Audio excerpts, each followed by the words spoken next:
नमस्कार, स्वागत है आपका ITNO स्वदेश पर। आप देख रहे हैं मार्केट को लेकर हमारा खास सेगमेंट मार्केट के महारथी, जहां पर हम चर्चा करते हैं बाजार के दिग्गजों से। आज बाजार की चाल फिर से हम देख रहे हैं कि थोड़ी सी डामाडोल है, उतार चढ़ाव हो रहा है। निफ्टी करीब 50 अंक नीचे, लेकिन निफ्टी बैंक आज रिकॉर्ड हाई बना के अब ट्रेड कर रहा है 55,850 के आसपास। यानी कि आज के हाई से, रिकॉर्ड हाई से निफ्टी बैंक आ गया है 300 अंक नीचे।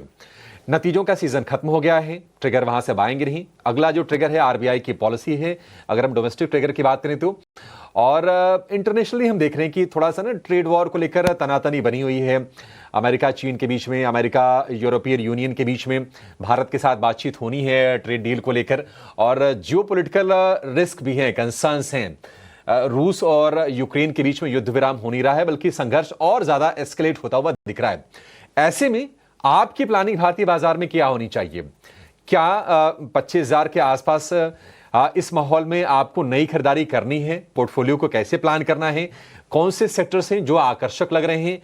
नतीजों के बाद कहां पर आपको अपना वेटेज बढ़ाना चाहिए? ये सारी चीजें डिस्कस करेंगे। और आज इस पर खास चर्चा के लिए हमारे साथ जुड़ गए हैं मार्केट के महारथी, महिंद्रा मैन्युलाइफ म्यूचुअल फंड के इक्विटीज के CIO कृष्ण सांघवी। मिस्टर सांघवी, बहुत शुक्रिया आपका समय देने के लिए। सर, स्वागत है आपका ITNO स्वदेश पर। सर, बाजार को आप किस तरह से देख रहे हैं? ये कंसर्न्स तो हैं, टैरिफ वाला रिस्क है, जियोपॉलिटिकल कंसर्न्स हैं। क्या आपको लगता है कि बाजार इन रिस्क को दरकिनार करके अपने जो स्ट्रांग फंडामेंटल्स हैं, भारत के जो स्ट्रांग मैक्रोज हैं, उस पर रिएक्शन देगा, या फिर एक रेंज का ही कारोबार होते हुए बाजार में हम देखेंगे?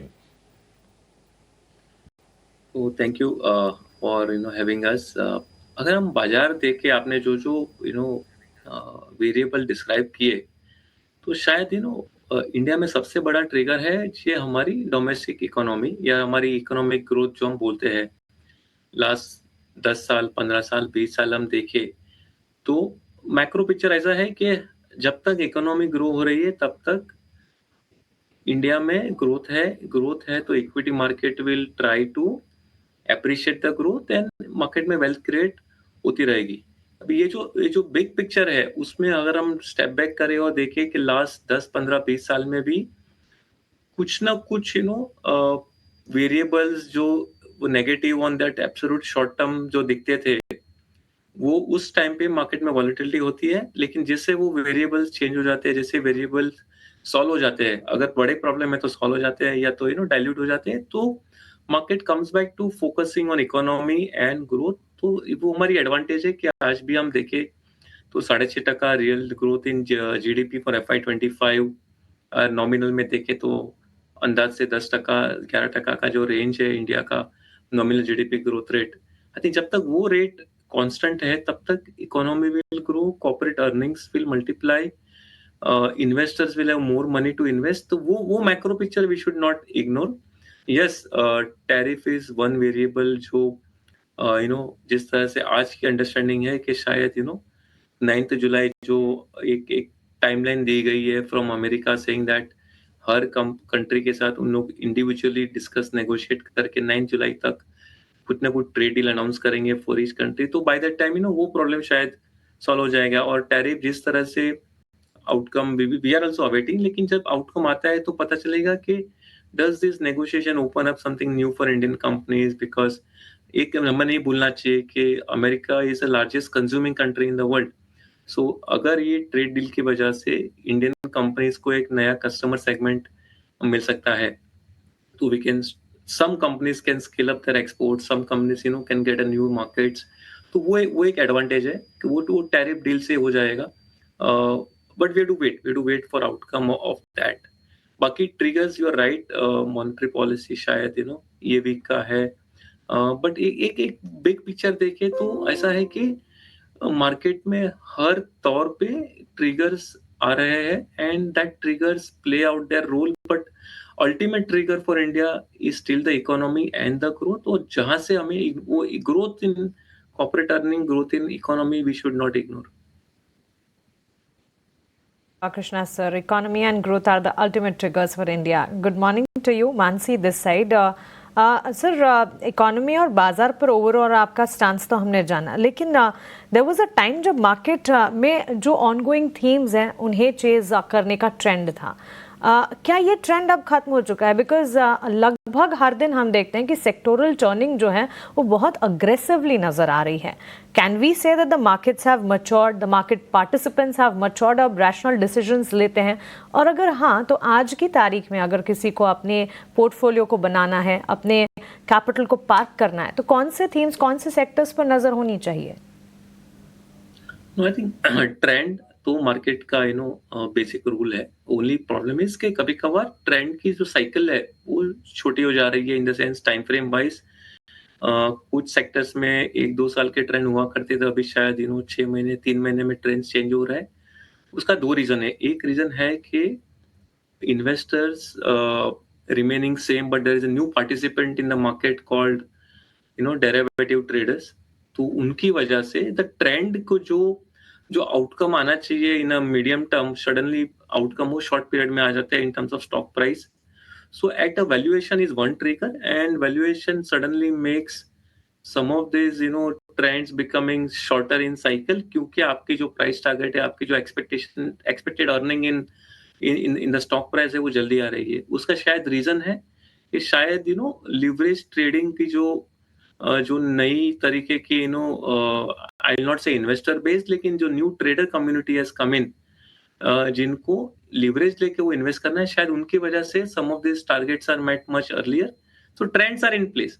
अगर हम सेक्टर वाइज देखें कि स्ट्रक्चरली देखें, तो जब तक growth है, we have to just worry about respecting valuations and keep on identifying our likings of sectors में भी। BFSI looks interesting। अब आज की तारीख में हम देखें तो जिस तरह से आउटसाइड इंडिया के ये जो टैरिफ के जो पूरा एनवायरनमेंट है उसमें शायद अनसर्टनिटी ज्यादा है।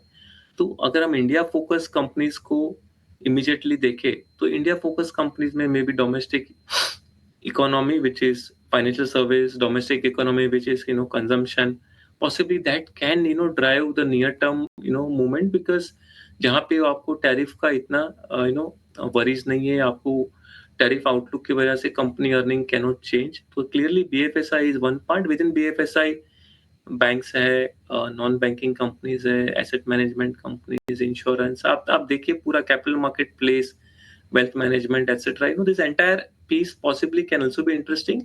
But yes, domestic focus economy for some pending some clarity. But वो जो clarity है उसके साथ में valuation is a second variable.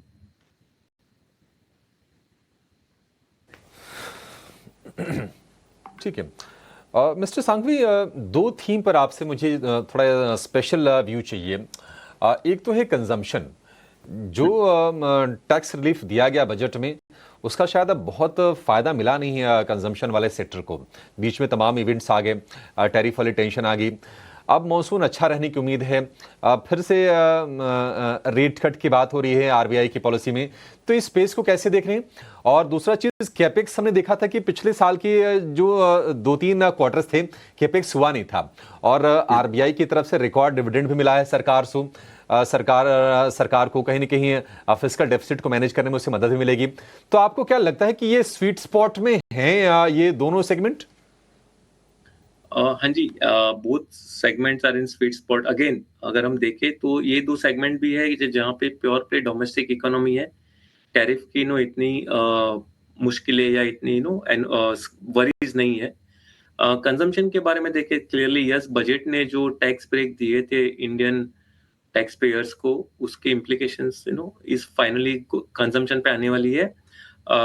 शायद हमने सिर्फ 2 महीने का कैश फ्लो इफेक्ट देखा है, बिकॉज अप्रैल और मई is only 2 months which have gone from the budget as far as financial year is concerned. तो इसके लिए थोड़ा वेट करना चाहिए। हर चीज शायद वेरी फर्स्ट और सेकंड मंथ में कंज्यूमर को शायद स्पेंड हैबिट्स में not change so fast. So that is one part. But structurally yes, 140 crore की जो हमारी पॉपुलेशन है, with in that rising national income, rising per capita income, which means पर पर्सन इनकम इज इंक्रीजिंग, यानी future में consumption, जो discretionary consumption कहते हैं, उसका शायद एक बड़ा इंक्रीज आ सकता है। वेदर वो कंज्यूमर ड्यूरेबल, ऑटो आए, रिटेल में आए, वो पर्सनल कंज्यूमर चॉइस है, लेकिन एग्रीगेट लेवल पे कंजम्पशन इज इंटरेस्टिंग। केपेक्स आपने बताया सही है।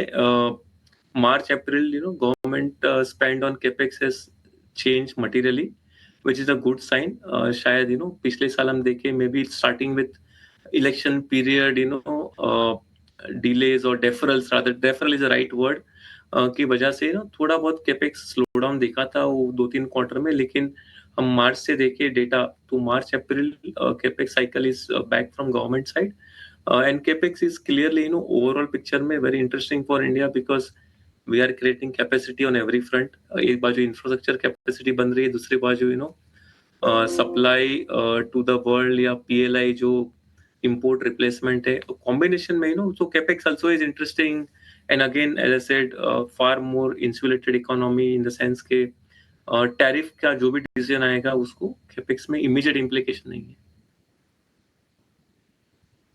बहुत शुक्रिया आपका हमारे साथ जुड़ने के लिए, सवालों के जवाब देने के लिए और बाजार पर साथ ही इकोनॉमी पर आपका ओवरऑल आउटलुक हमारे साथ शेयर करने के लिए। It was a nice conversation. Thank you so much. Have a nice day. Thank you. और चलिए कृष्णा, सांघवी से बात करते करते भारतीय बाजार में भी रिकवरी मोड इस वक्त आ चुका है। स्मार्ट रिकवरी अटेम्प्ट की है, भले ही टेक्सचर जो है आज दिन की शुरुआत से ही कमजोर है, लेकिन एट दिस प्रेजेंट पॉइंट अगर देखेंगे 24,657 के लेवल्स पर ऑलमोस्ट 100 अंकों की रिकवरी निचले स्तरों से निफ्टी में अटेम्प्ट होती दिख चुकी है। निफ्टी के मुकाबले बैंक निफ्टी ने और ज्यादा बेहतर प्रदर्शन किया है। करीब 250 अंकों की रिकवरी निचले स्तरों से बैंक निफ्टी में नजर आ रही है और इन दोनों के मुकाबले सेंसेक्स में रिकवरी और ज्यादा बेहतर है। करीब 450-500 अंकों की रिकवरी निचले स्तरों से ब्रॉडर मार्केट्स भी संभलने की बेहद कोशिश करते हुए, लेकिन at this present point benchmarks में अच्छी स्मार्ट रिकवरी अटेम्प्ट होती है और इस रिकवरी में HDFC bank, M&M, Reliance, ITC और इन्फोसिस जैसे काउंटर्स हैं जिन्होंने सबसे ज्यादा कंट्रीब्यूट किया है। और चलिए इसी के साथ 10 के बाजार मार्केट के महारथी को हम यहीं समेटने जा रहे हैं, लेकिन चंद मिनटों में स्टॉक्स फटाफट लेकर वापस लौटेंगे। मुझे और अभिषेक को आप दीजिए इजाजत, लेकिन आप बने रहें ET Now स्वदेश पर। नमस्कार।